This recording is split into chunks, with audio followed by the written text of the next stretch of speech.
రాజుల నియోజకవర్గం ముంపు సమస్యను పరిష్కరిస్తామన్నారు ఎమ్మెల్యే దేవ వరప్రసాద్. మల్కిపురం మండలం శంకరగుప్తం డ్రైనేజీ వల్ల కొన్ని గ్రామాలు ముంపు నీటి సమస్యను ఎదుర్కొంటున్నాయన్నారు. ఈ సమస్యకు శాశ్వత పరిష్కారం చూపడమే తమ లక్ష్యమన్నారు. నియోజకవర్గంలో అస్తవ్యస్తంగా ఉన్నటువంటి 4 రహదారుల నిర్మాణానికి 3,20,00,000 రూపాయల వ్యయంతో ఎమ్మెల్యే దేవ శంకుస్థాపన చేశారు.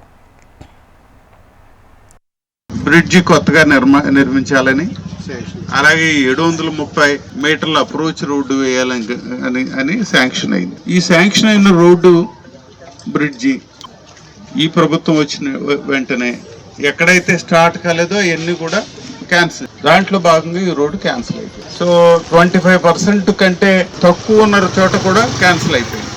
అసలు మనది అసలే స్టార్ట్ కాలేదు, అందుకు క్యాన్సిల్ అయిపోయింది మాట వస్తుంది. దీన్ని ఇమ్మీడియట్గా ఏం చేయాలా, ఇమ్మీడియట్గా మనం ఎలాగా రెస్టోర్ చేయాలి అని ఆలోచన చేస్తూ ఉన్నాం. దీన్ని ఏం చేయాలనేది ఒక ఆలోచన మన ముందున్న సవాల్ కింద తయారైంది. దీంతో పాటు ఇంకొక సవాల్ ఉంది మనకి. అక్కడ కలింగల్ నుంచి అటు మన ఈ విశ్వేశ్వరాపురం బ్రిడ్జ్ దాకా ఇదొకటి.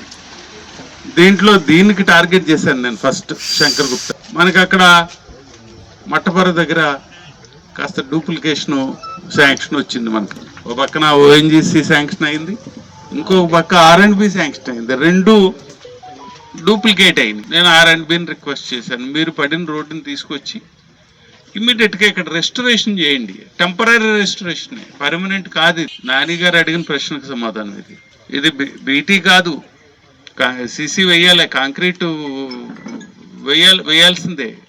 ఎందుకంటే లాంగ్ రన్లో ఇక్కడ ఈ గొయ్యి విత్ స్టాండ్ అవ్వాలంటే సిసి వేయాల్సిందే, దాంట్లో అనుమానం ఏమి లేదు. కానీ టెంపరీగా చేయడానికి ఆ డబ్బు సరిపోదు.